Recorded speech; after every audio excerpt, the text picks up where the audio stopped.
很多人会说，厨房里面如果放洗衣机，代表了水火不容是不好的，这个观念是不正确的。我们想一下，自古以来厨房都会放水缸，是不是也代表了水？水龙头也好，洗手池也好，都是代表了水。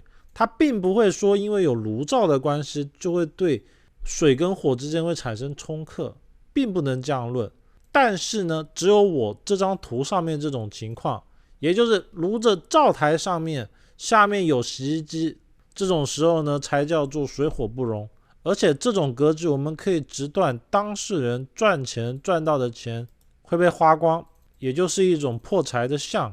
化解的办法呢，只能把洗衣机移开，